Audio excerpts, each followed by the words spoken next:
applause.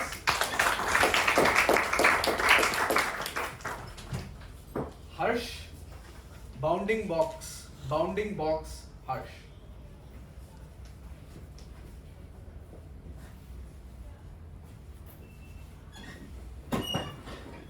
I won the prints by 11, Shah. Everybody do get it.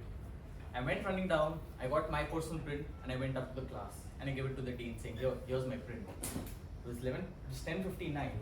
In that moment, he looked into my eye and he said, the assignment was well done at yesterday and submitted at 10. Why did you only bring the print for yourself? You could have bought the print for the whole class. And I looked into his eye and said, I'm sorry, I could have done that. And at the moment he paused me, he said, wait, I don't think that's your problem. It's a bigger problem. It's a problem of the ideology. It's a problem that you are living within. And I must clearly state to you that it's a bounding box that you are engraved within. I said, wait, I think this needs to be addressed to the class as a whole. And then he just moved up and said, everybody listen to me here, quick. Today, go home, observe people around you, especially your house helps, especially the watchmen, the people who clean the city. And tomorrow, just give me an observation of how they work, how they behave, how they actually move, how they are moving in this fabric of this whole city. I said, okay. I went to my friend's place because we do not have any house help at my place. I went to my friend's place. There were some stunning observations that I could really feel, that I experienced that day. So I was sitting with my friend with my knee crossed like this, and the house help came to just sweep the floor. And at that very moment, I saw she got cautious. She was moving slowly. She just said, "Beta, thoda pav upar le. Just take your leg slightly away." She started to mop the floor, very cautiously, not trying to harm us, not trying to distract us, but trying to get her way through. Within this whole process, she had brought a small daughter with her around that was sitting right opposite in the corner. And my eyes were glued to that daughter. She was scared. Again, yeah, she was cautious. She was just very conserved, sitting and reading the book that she was studying.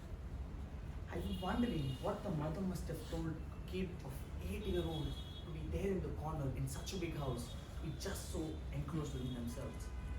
After she mopped the floor, she completed all the household chores, and of course, when I was observing her, whenever she was near a family member, somebody who owned the house, somebody authoritative, she was very cautious.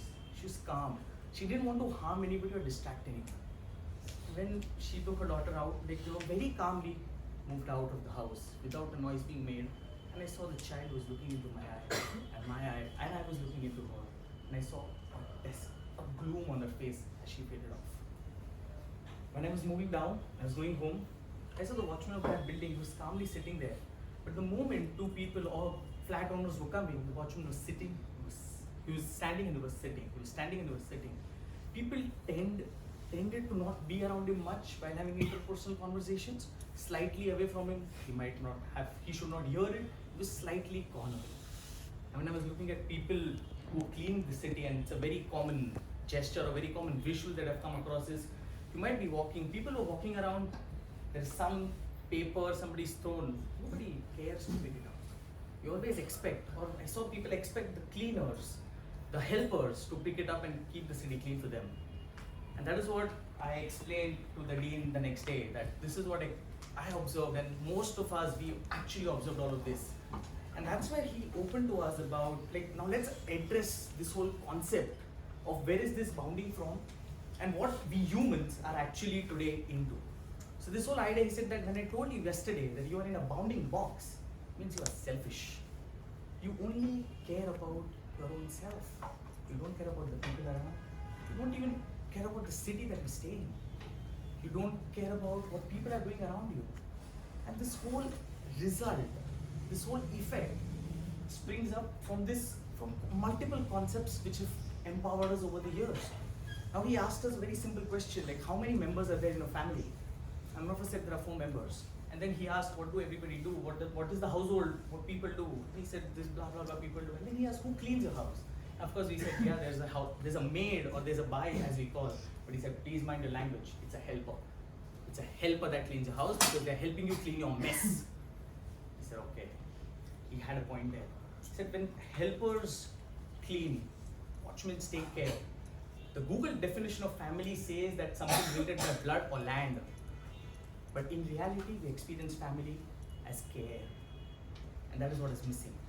And he said, why don't you call them family? They take care of you. They are the ones who help you in your everyday life. Because you're standing here today, there's a major support system by the working class, which has not been identified or not been known to the world outside. This moved us. We're thinking, and then he again moved on saying, you know the cause for this selfishness, the cause for why we humans have become so centric. It's a global urbanization and industrialization that we all have spawned and entered into. This urbanization and industrialization has made us think that the only way is up, above, or forward. The crux or the concepts that have been formed are only flawed here. Today, like, let me ask you all, how many of you want a top floor flat? Okay, there's quite a few still, right? Now imagine this. There is like what urbanization has done is we all aspire to go up. When you realize the higher you go, the disconnected you are. If I'm just drawing a diagram of the building here, if there is this building and there is a street with a compound wall, the higher you are, the disconnected you are. And that is what the problem is. Our mindsets, our ideologies are set and so firm that we do not, or we've made it a point that we only want to go up and above. Well, with having said that, he moved to us telling, and he opened up about another text or a book that is by Henri Lefebvre, a French philosopher and a socialist. He talks about the right to the city. The book is Right to the City, where he opens about that we as humans today inhabit, or we do not inhabit the city, but we look at the city as a product. We do not inhabit the city as an oeuvre. Oeuvre is a French word that means work of art. The city is a work of art. People inhabit it, use it, understand it, and it's also much complex than that. Today, when we inhabit this city, we only look for ourselves. We tend to be within the bounded box, do not care about the others. The element of care that we see is missing. He told us that day, go home, think over this. When you are inhabiting the city, are you inhabiting it with care, or are you inhabiting the bounded box? As time had passed, I realized how I changed the way I started to look at the world. Today morning, being very frank, I saw 2 spoons that were thrown down, and just out of that sheer awareness and consciousness, I picked them up. I rushed outside till the dustbin and I threw them just because I felt it's my responsibility to be clean enough, to keep the city clean, to take care of the people around me.